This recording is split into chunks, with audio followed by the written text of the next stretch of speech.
पुरणपोळी आपण मुगाची, चण्याच्या डाळीची खातोच. आज मी तुमच्यासोबत रताळ्याची पुरणपोळी शेअर करणार आहे आणि तेही नारळाच्या रसाबरोबर. तर मी श्रावणीज होम किचनमध्ये तुमचं मनापासून स्वागत करते. चला तर मग आपण सुरू करू. रताळ्याची पुरणपोळी करायला मी इथे 250 ते 300 ग्रॅमपर्यंत रताळी घेतली आहे. रताळ्याचे 2 प्रकार असतात, एक लाल आणि दुसरे पांढरे. हे माझ्याकडे पांढरे आहेत. लाल हे गोडीला चांगले असतात, हे जरा कमी गोड असतात. हे रताळ्याची सालं मी आता अशी काढून घेते. आपल्याला हे उकडायचे आहेत. आता हे रताळ्याला बाहेर माती जरा जास्त आहे म्हणून मी साल काढून घेते, नाहीतर सालासकट आपण उकडायला ठेवू शकतो. साल काढून दाखवलं आहे. असे मी हे एवढे आता साल सगळे काढून ठेवलेले आहेत मी. हे आता आपण उकडून घेऊया. इथे मी कुकर घेतला आहे. ह्या कुकरमध्ये मी हे रताळे घालून घेते. रताळ्याची साईज छोटी आहे, त्यामुळे जर जास्त पाणी ह्यामध्ये घातलं तर ते जास्त शिजले जाणार. म्हणून आपल्याला इथे जास्त पाणी नाही घालायचं आहे. त्यासाठी आपल्याला हे त्याच्या बरोबरीनेच आपल्याला पाणी घालायचं आहे. आणि ह्यामध्ये फक्त 2 शिट्या करायच्या आहेत आपल्याला आणि काढून घ्यायच्या आहेत. तोपर्यंत आपण कणिक भिजवून घेऊया. इथे मी 1 वाटी भरून गव्हाचं पीठ घेतलं आहे. हे जी नॉर्मल वाटी सगळ्यांच्या घरी असते तेवढी वाटी भरून मी हे गव्हाचं पीठ घेतलं आहे. ते चांगलं चाळून घ्यायचं आहे. आणि त्यामध्ये ही अर्धी वाटी मैदा घेतला आहे. मैदा तुम्हाला पाहिजे तर नुसत्या गव्हाच्या पिठाच्या पण पोळ्या तुम्ही बनवू शकता. मैदा घेतला की आपल्याला पोळी लाटायला सोपी जाणार, अगदी कोणीही करू शकणार. आता हे आपण चाळून घेऊया. हे पीठ चाळून झालं आहे. एवढा कोंडा निघाला आहे. खरं म्हणजे कोंडा हा टाकायचा नसतो, पण आपल्याला आता सॉफ्ट पोळी करायची आहे म्हणून मी ही चाळून घेतलं आहे. आता ह्यामध्ये चवीप्रमाणे मीठ टाकायचं आहे. आणि हा 1 ग्लास भरून मी पाणी घेतलं आहे. 1 वाटी पीठ आहे आणि हे 1 ग्लास पाणी आहे. तर थोडं थोडं पाणी घालून आपल्याला पीठ मळायचं आहे. मी हे पाव ग्लास एवढं पाणी घेतलं आहे. आता ह्यामध्ये हे सगळं मिक्स करून घेणार. जास्त घट्टही नाही आणि लूजही नाही, मीडियम आपल्याला घ्यायचं आहे मळून. अजून थोडं ह्याच्यामध्ये पाणी ॲड करते. साधारण अर्धा ग्लास पाणी गेलं आहे. आता आपलं हे कणिक एवढं मळून झालेलं आहे. त्यामध्ये आता थोडं तेल घालूया आणि 5 ते 10 मिनटं मळून घेऊया. मी 2 चमचे तेल घातलं आहे. आता आपलं एवढं कणिक मळून झालेलं आहे. मी 5 मिनटं चांगलं मळून घेतलं. ह्यामध्ये आता थोडंसं तेल घालायचं. ह्यामध्ये असं हे तेल असं घालून ठेवायचं. 1 तासभर आपल्याला हे असंच ठेवून द्यायचं आहे. 1 तासानंतर हे चांगलं फुलून येणार आणि थोडं सॉफ्ट होणार. मग 15 दिवसापूर्वी मी एक पुरणपोळीची रेसिपी अपलोड केलेली आहे. त्यामध्ये पुरणपोळीचं कणिक कसं मळायचं ते मी दाखवलेलं आहे, तर तुम्ही बघू शकता. आता त्याच प्रकारे मी कणिक मळलेलं आहे. आता हे 1 तासासाठी मी बाजूला ठेवते. तोपर्यंत आपण रताळ्याच्या पुरणाची तयारी करून घेऊया. आपण रताळे उकडायला ठेवलेले ते बघून घेऊया. व्यवस्थित शिजलेले आहेत. आता हे आपण काढून घेऊया. जास्त मोठे रताळे असेल तर त्यांना सुद्धा 2 शिट्यांवरतीच तुम्ही उकडून घ्या. आता हे बारीक आहेत म्हणून जरा जास्त शिजलेले आहेत. रताळ्यामध्ये पाण्याचा अंश असतो, मग पुरण करताना आपल्याला पाणी वगैरे काही घालायची गरज नाही लागणार. साधारण 1 बाऊल भरून रताळी आहेत. आता ही थोडी थंड व्हायला देऊया. आता हे रताळं थंड झालं आहे. हे मी आता किसून घेते. आतमध्ये अर्ध कच्चं असेल तर ते किसल्यामुळे व्यवस्थित निघून येईल. हे रताळं मी किसून घेतलं आहे. हे एवढं रताळं किसून मिळालं आहे. तुम्हाला इथे मी टिप सांगते, जेव्हा तुम्ही कुकरला रताळं लावाल त्यावेळेला सालासकट लावा. सालासकट उकडल्यावर सालामधलं सत्व पण मिळतं. पण इथे मी साल का काढली, कारण थोडीशी त्याला जास्त माती लागली होती म्हणून मी साल काढली आणि उकडायला ठेवली. त्यामुळे 2 शिट्यांवर थोडेसे जास्त शिजले. आणि जर समजा तुम्ही सालासकट जर उकडायला ठेवलं तर मग ते तेवढे जास्त असे शिजणार नाही बरोबर. म्हणजे निदान तुम्ही शिजल्यानंतर किसणीवर व्यवस्थित किसू शकाल इतपत ते शिजणार. पुरणाची आता तयारी करूया. इथे मी कढई गरम करत ठेवली आहे. गॅस पेटवला आहे. गॅसची फ्लेम आपल्याला मीडियम ठेवायची आहे. जेवढं रताळं आहे त्याच्यापेक्षा अर्ध मी गूळ घेतलंय. गूळ जास्त पण घ्यायचं नाही, मग ते चिकट होणार. रताळं थोडं गोड असतं त्यामुळे गूळ मी अर्ध घेतलंय. आता ह्यामध्ये थोडंसं पाणी घालायचं आहे. तर मी इथे केशर घेतलं होतं, हळद घालणार नाही आहे म्हणून मी केशर घेतलं होतं. एक चमचा पाण्यामध्ये मी केशर घातलं होतं. ते केशरचं पाणी मी ॲड करते. हे गूळ आता मेल्ट होऊ द्यायचं आहे. गुळाचा पाक करायचा नाही, फक्त आपल्याला गूळ मेल्ट व्हायला द्यायचं आहे. आता गूळ मेल्ट झालं आहे, त्यामध्ये हे आपण रताळं घालून घेऊया. मिक्स करून घ्यायचं. आता हे चांगलं गोळा होईपर्यंत आपण मिक्स करून घ्यायचं आहे. हे मिश्रण खाली लागू नये म्हणून आपण इथे थोडंसं तूप टाकायचं आहे. ह्यामध्ये पाव चमचा वेलची पावडर घालायची आहे, जी आपण गाळून घ्यायची आहे.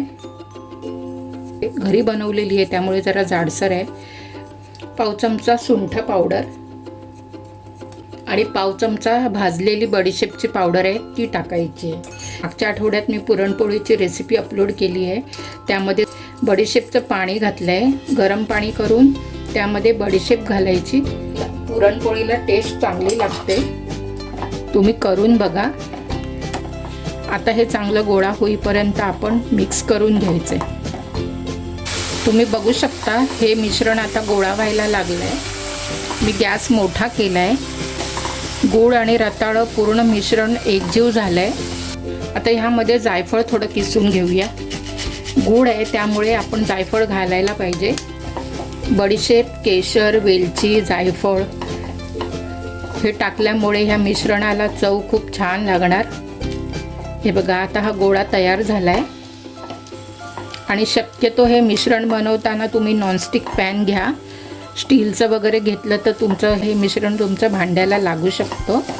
हा असा चमचा फिरवल्यावर गोळा असा फिरतोय, म्हणजे हे आपलं मिश्रण तयार झालं आहे. हे बघा, हे मिश्रण असं पॅनला खाली लागायला लागलं आहे, मग समजायचं आपलं मिश्रण तयार झालं आहे. मी आता गॅस बंद करते. हे बघा, हे अशा पद्धतीत मिश्रण तयार झालं आहे. आता हे थंड करायला ठेवूया. 1 तास होऊन गेला आहे. आपण पीठ चेक करून घेऊया. पीठ छान सॉफ्ट झालं आहे. थोडं फक्त हे स्मूथ करून घेते. जेवढं कणिक मुरायला मी तेल घातलं होतं त्यामध्येच मी हे कणिक आता चांगलं मळून घेतलं आहे. हे आपलं कणिक आता मळून झालेलं आहे. रताळ्याचं पुरण तयार केलेलं आहे ते त्याच्या आपण गोळ्या करून घेऊया. जास्त पण मोठे करायचे नाही. थोडंसं चिकट लागलं तर तेल लावायचं थोडंसं किंवा तूप लावायचं आणि असा गोळा बनवून घ्यायचा. गोळे तयार झाले आहेत. बटर पेपर ठेवला आहे. थोडासा तेलाचा हात लावायचा आहे. साधारण कणकेची पोळी घ्यायची आहे. ही रताळ्याच्या पुरणाची गोळी आणि ही पिठाची गोळी. आता मी ही पिठाची गोळी तयार करून घेते. मी मागच्या पुरणपोळीच्या व्हिडिओमध्ये दाखवलं आहे की कशी पारी तयार करायची ती. हे मी आता इथे तेल लावलं आहे. आता ही मी पारी अशी हळूहळू फिरवून घेते. मधला भाग थोडा पातळ करायचा आहे, नंतर मग हळूहळू वरचा भाग वाढवत जायचा आहे आणि अशी वाटी तयार करायची आहे. आता हे असं जर तुम्हाला नाही जमत असेल तर मग तुम्ही लाटून सुद्धा करू शकता. इथे हे थोडंसं पीठ लावलं आहे, हे ठेवलं असं. आता हे कवर करून घ्यायचं आणि ही गोळी बंद करून घ्यायची आणि हे वर आलेला भाग, ह्याचं तोंड हे बंद करायचं, फिरवायचं आणि नंतर मग थोडंसं हलकंच प्रेस करायचं. आणि मैद्याचंच पीठ घ्यायचं, तांदळाचं पीठ घ्यायचं नाही. आता हे मैद्याचं पीठ कोट केल्यानंतर ही गोळी अशी खाली ठेवायची आणि अशी चारी बाजूनी थोडी अशी प्रेस करायची. लाटणीला थोडंसं पीठ लावायचं आणि लाटून घ्यायची. लाटल्यानंतर असा पेपर फिरवायचा आणि कडेकडेने लाटून घ्यायची.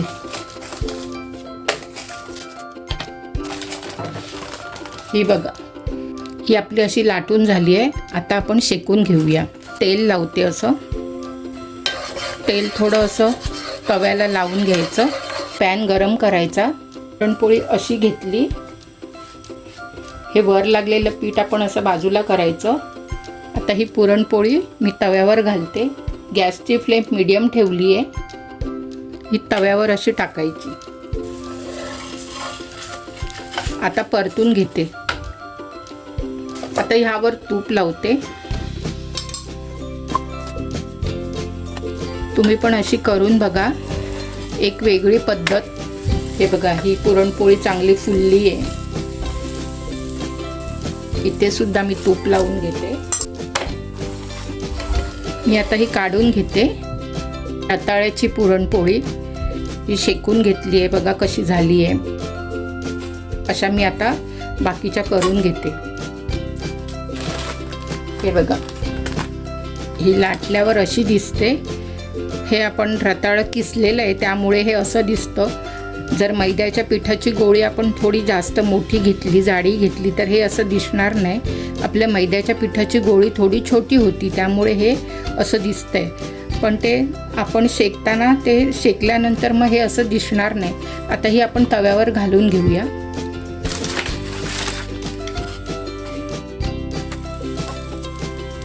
छान फुगली आहे. तुम्ही अशी पुरणपोळी ह्या होळीला नक्की ट्राय करून बघा. तर आमच्याकडे नारळाच्या रसाबरोबर पुरणपोळी खातात. तर आता मी नारळाचा रस बनवते. इथे 1 कप ओला नारळ घेतला आहे. इथे थोडंसं मीठ घ्यायचं आहे, गूळ घ्यायचं आहे, ह्याच्या अर्ध गूळ घ्यायचं आहे, थोडीशी हळद घ्यायची आहे फक्त कलर येण्यासाठी, हे अर्धा चमचा जिरं आणि थोडीशी वेलची पावडर. आता हे सगळं मिक्सरला वाटून त्याचा रस काढून घ्यायचा आहे. खोबरं मी ह्यात घालते, पाव चमचा जिरं, पाणी घालून ह्याचा रस काढून घ्यायचा आहे. आता हे खोबरं आणि जिरं वाटलं आहे, हे ह्यामध्ये घालून घेऊया आणि हे असं दाबून ह्याचा रस काढून घ्यायचा. असा रस काढून घ्यायचा आहे. राहिलेलं खोबरं आहे त्यामध्ये अजून 1-2 वेळा पाणी घालून ह्याचा रस काढून घ्यायचा आहे. आता हे परत मी वाटणार आहे, त्यामध्ये जरासं हळद टाकते. हळद टाकल्यानंतर खोबऱ्याचा रंग किती छान आला आहे बघा.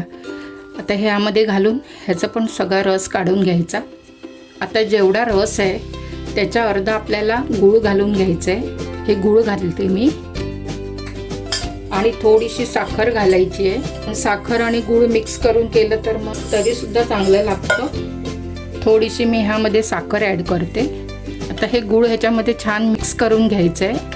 आता ह्यामध्ये किंचित मीठ घालायचं आहे, पाव चमचा वेलची घालायची आहे. गूळ वितळलं की आपला नारळाचा रस तयार होणार. हा नारळाचा रस मी रताळ्याच्या पुरणपोळीसाठी तयार केला आहे. आता पुरणपोळी सर्व करून घेऊया. स्वादिष्ट रताळ्याची पुरणपोळी तयार आहे. यात बडीशेप, वेलची, सुंठ, जायफळ आणि केशर पाणी घातल्यामुळे या पुरणपोळीचा स्वाद अजूनच वाढला आहे. पुरणपोळी, कटाची आमटी, दुधाबरोबर, तुपासोबत आपण खातोच. मग ह्या होळीला एकदा रताळ्याची पुरणपोळी आणि तेही नारळाच्या रसासोबत एकदा तुम्ही करून बघा आणि कमेंटमध्ये कळवा. व्हिडिओ आवडला असेल तर लाईक, शेअर आणि सबस्क्राईब करा. आणि हो, बेल आयकन क्लिक करा. माझी रेसिपी बघितल्याबद्दल धन्यवाद.